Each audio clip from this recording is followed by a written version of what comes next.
ಹೆಬ್ಬಾಳ್ಕರ್ ಅವರಿಗೆ ಲಕ್ಷ್ಮೀ ಅಕ್ಕ ಹೆಬ್ಬಾಳ್ಕರ್ ಅವರಿಗೆ ಬೇಕೇ ಬೇಕು.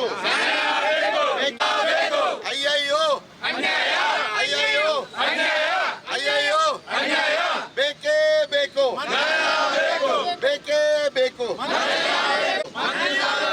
ಅಯ್ಯಯ್ಯೋ ಅಯ್ಯಯ್ಯೋ ಕೊಡ್ಲೇಬೇಕು, ಕೊಡ್ಲೇಬೇಕು, ಕೊಡ್ಲೇಬೇಕು,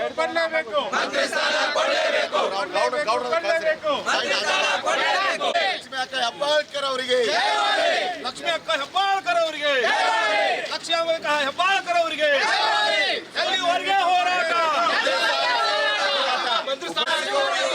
ಎಲ್ಲಿವರೆಗೆ ಹೋರಾಟ,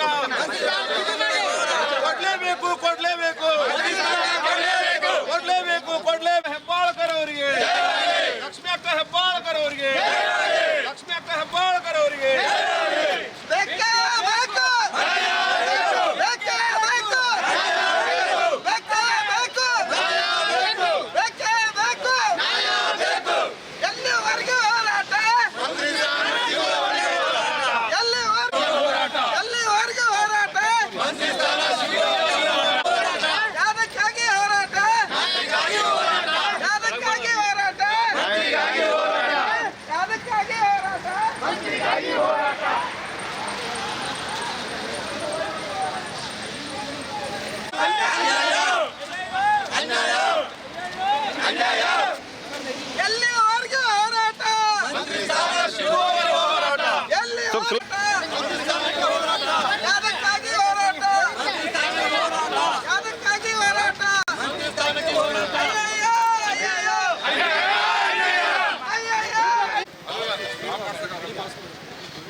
ಬೆಳಗಾವಿ ಗ್ರಾಮೀಣ ಕ್ಷೇತ್ರದ ಸುತ್ತಮುತ್ತಲಿನ ಗ್ರಾಮದ ಎಲ್ಲ ಯುವಕರು, ರೈತರು ನಾವು ವಿನಂತಿ ನಮ್ಮ ಕಾಂಗ್ರೆಸ್ಸಿನ ಹೈಕಮಾಂಡು ಹಾಗೂ ಮಾನ್ಯ ಮುಖ್ಯಮಂತ್ರಿಯಲ್ಲಿ ವಿನಂತಿ ಏನು ಮಾಡ್ಕೋತೇವೆ ಅಂತಂದ್ರೆ, ಮಾನ್ಯ ಲಕ್ಷ್ಮೀ ಹೆಬ್ಬಾಳ್ಕರ್ ಅವರು ಅನೇಕ ವರ್ಷಗಳಿಂದ ಕಾಂಗ್ರೆಸ್ ಪಕ್ಷದಲ್ಲಿ ನಿಷ್ಠಾವಂತಾಗಿ ಕೆಲಸ ಮಾಡಿದ್ದಾರೆ. ರಾಜ್ಯದ ಮಹಿಳಾ ಅಧ್ಯಕ್ಷನಾಗಿ ರಾಜ್ಯವನ್ನು ಸುತ್ತಾಡಿದ್ದಾರೆ.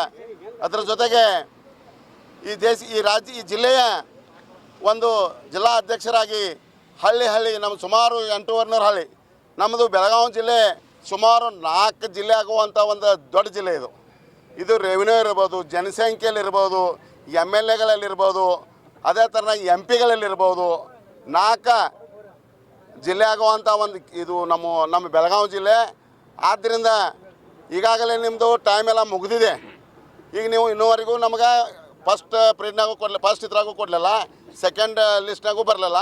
ಆದ್ದರಿಂದ ಉಳಿದಿದ್ದು ಒಂದು ಸ್ಥಾನದ ಮಹಿಳೆಯರಿಗೆ ಅನ್ಯಾಯ ಆಗುವಂಥ ಮಾತನ್ನು ಈ ರಾಜ್ಯದ ಜನತೆ ಮಾತಾಡ್ತಾ ಇದ್ದಾರೆ. ಈ ರಾಜ್ಯವನ್ನು ಸುತ್ತಾಡಿದಂಥ ಮಹಿಳೆ ಅನೇಕ ಮಹಿಳೆಯರಿದ್ದಾರೆ, ನಮ್ಮ ಸಹೋದರರು ಇದ್ದಾರೆ, ಇಲ್ಲ ಅನ್ನಂಗಿಲ್ಲ ನಾವು. ಅದರ ಜೊತೆಗೆ ಈ ರಾಜ್ಯವನ್ನು ಸುತ್ತಾಡಿದಂಥ ಮಹಿಳೆ ಈ ಜಿಲ್ಲೆಯನ್ನು ಅನೇಕ ಕಾಂಗ್ರೆಸ್ ಶಾಸಕರು ಆರಿಸಿ ಬರಲಿಕ್ಕೆ ಮುನಿಗೆ ಹೋಗುವಂಥ ಸಮಯದಲ್ಲಿ ಆರಿಸಿ ಬರಲಿಕ್ಕೆ ನಮ್ಮ ಜಾರಕಿಹೊಳಿ ಕುಟುಂಬ ಇರ್ಬೋದು, ನಮ್ಮ ಸೌದಿ ಕುಟುಂಬ ಇರ್ಬೋದು, ಅದೇ ಥರನಾಗಿ ನಮ್ಮ ಕೌಜಲ್ಗಿ ಕುಟುಂಬ ಇರ್ಬೋದು, ಪಟ್ಟಣ್ ಇರ್ಬೋದು, ಆಸಿಫ್ ಸೇಠ್ ಅವ್ರು ಇರ್ಬೋದು, ಅವ್ರ ಜೊತೆಗೆ ಹುಕ್ಕೇರಿ ಅವ್ರು ಇರ್ಬೋದು, ಅವ್ರ ಜೊತೆಗೆ ಹೆಗಲು ಕೊಟ್ಟು ಸಹೋದರಿ ಲಕ್ಷ್ಮೀ ಹೆಬ್ಬಾಳ್ಕರ ಕ್ಷೇತ್ರವನ್ನು ಜಿಲ್ಲೆಯನ್ನು ಸುತ್ತಾಡಿ ಈ ಕ್ಷೇತ್ರ ಬೆಳಗಾವಿ ಗ್ರಾಮೀಣ ಕ್ಷೇತ್ರ ಅಂದರೆ BJP ಕ್ಷೇತ್ರ. MLA ಬರಲಿಕ್ಕೆ ಭಾಳ ಈ ಸುತ್ತಮುತ್ತ MLAಗಳು ಕೆಲವೊಂದು MLAಗಳು ಬರಲಿಕ್ಕೆ ಲಕ್ಷ್ಮೀ ಅಕ್ಕ ಹೆಬ್ಬಾಳ್ಕರನೇ ಕಾರಣ. ಆದ್ದರಿಂದ ಈ ಉಳಿದಂಥ ಸೀಟವನ್ನು ಮಾನ್ಯ ಮುಖ್ಯಮಂತ್ರಿ ಇರ್ಬೋದು, ಮಾನ್ಯ ಹೈಕಮಾಂಡ್ ಇರ್ಬೋದು, ನಮಗನ ಅದನ್ನು ಈಗಾಗಲೇ ನೀವು ಕೊಟ್ಟಂಥ ಜವಾಬ್ದಾರಿಯನ್ನು ವಿಶೇಷವಾಗಿ ಕಾರ್ಯವನ್ನು ಅದನ್ನು ನಿಭಾಯಿಸಿದ್ದಾರೆ. ಆದ್ದರಿಂದ ಈ ಉಳಿದಂಥ ಒಂದು ಸೀಟನ್ನು ಲಕ್ಷ್ಮೀ ಅಕ್ಕ ಹೆಬ್ಬಾಳ್ಕರ್ಗೆ ಕೊಡಬೇಕು. ಇದು ನಮ್ಮ ಗ್ರಾಮೀಣ ಕ್ಷೇತ್ರದ ಕೂಗ ಅಷ್ಟೇ ಅಲ್ಲ, ಇದು ಇಡೀ ರಾಜ್ಯದ ಜನತೆಯ ಮಹಿಳೆಯರ ಕೂಗ. ಈಗಾಗಲೇ ರಾಧಿಕಾ ಮೇಡಮ್ ಏನು ಒಳ್ಳೆ ರಾಧಾ ಹಿರೇಗೌಡರವರು ಹೇಳಿದಾರನ್ನ, ಈಗಾಗಲೇ ರಾಧಾ ಹಿರೇಗೌಡರು ನೀವು ಈಗ ಮಾಡಿದ್ದಕ್ಕೆ ಕಾಯಕಕ್ಕೆ ಮಾನ ಹರಾಜು ಹಾಕಿದ್ದಾರೆ ಈಗ ಅವರು. ಆದ್ದರಿಂದ ಅದನ್ನು ಆಗಲಾರ್ದಂಗೆ ನೋಡ್ಕೋಬೇಕಂತಂದ್ರೆ ಲಕ್ಷ್ಮೀ ಅಕ್ಕ ಹೆಬ್ಬಾಳ್ಕರ್ಗನ ಈಗಾಗಲೇ ಅನೇಕ ಮಂತ್ರಿಗಳನ್ನು ಮುಂದುವರಿಸಿದ್ದೀರಿ.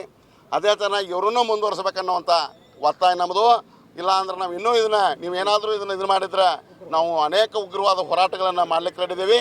ಈಗ ಸಾಂಕೇತಿಕವಾಗಿ ನಮ್ಮ ಸುತ್ತಮುತ್ತಲಿನ ಗ್ರಾಮದ ಯುವಕರು ಹೋರಾಟಗಾರರು ಇದನ್ನು ಪಂಚನಿ ಮೆರವಣಿಗೆ ಮಾಡೋ ಮುಖಾಂತರ ಒಂದು 5 ನಿಮಿಷ ಹೈವೇಯನ್ನು ಬಂದ್ ಮಾಡ್ತೇವೆ. ಹೈವೇ ಬಂದ್ ಮಾಡಿ ನಾವು ನಮ್ಮ ಈ ಕಾರ್ಯಕ್ರಮವನ್ನು ಇಲ್ಲಿ ಮುಗಿಸ್ತೀವಿ. ಮಂತ್ರಿ ಸ್ಥಾನ ಸಲುವಾಗಿ ದಯಮಾಡಿ ನಮ್ಮದು ವಿನಂತಿ ಅದ. ಲಕ್ಷ್ಮೀ ಅಕ್ಕ ಹೆಬ್ಬಾಳ್ಕರ್ ಒಳ್ಳೆ ಕೆಲಸ ಮಾಡಿದಾರು, ರಾಜ್ಯನ ಸುತ್ತಾಡಿದಾರು, ಕ್ಷೇತ್ರಕ್ಕೆ ಬಂದಿಲ್ಲ ಅವರು. ನಿಮ್ಮ ತಲೆಯಾಗಿರಲಿ, ನೀವೇನು ಜವಾಬ್ದಾರಿ ಕೊಟ್ಟಿದ್ದೀರಿ, ಈಗ ಈ ಮಹಿಳಾ ಮತ್ತು ಮಕ್ಕಳ ಇಲಾಖೆ ಜವಾಬ್ದಾರಿ ಕೊಟ್ಟಿದ್ದೀರಿ, ಕ್ಷೇತ್ರಕ್ಕೆ ಬಂದಿಲ್ಲ. ನಾವು ಕ್ಷೇತ್ರಕ್ಕೆ ಬರೋದ್ರು ಅವ್ರ ಸಹೋದರ ಚಂದ್ರರಾಜ್ ಜಾರಕಿಹೊಳಿ ಕ್ಷೇತ್ರ ಉಳ್ಕೊಂಡಾರು, ಮೃಣಾಲ ಹೆಬ್ಬಾಳ್ಕರ್ ಅವ್ರ ಕ್ಷೇತ್ರ ಉಳ್ಕೊಂಡಾರು. ಅವರಾದ ಇಡೀ ರಾಜ್ಯನ ಅಡ್ಡಾಡಿದಾರೋ, ಸುತ್ತಾಡಿದಾರು. ಅವ್ರ ಶ್ರಮ ಭಾಳ ಇದೆ, ದಯಮಾಡಿ ಅವ್ರಿಗೆ ಕೊಡಬೇಕು ಅನ್ನೋ ನಮ್ಮ ವಿನಂತಿ ಅದ. ಆದ್ದರಿಂದ ಹೈಕಮಾಂಡಲ್ಲಿ ಆಮೇಲೆ ಮುಖ್ಯಮಂತ್ರಿಗಳಲ್ಲಿ ಎಲ್ಲ ನಾಯಕರಲ್ಲಿ ನಾವು ವಿನಂತಿಯನ್ನು ಮಾಡ್ಕೋತೀವಿ.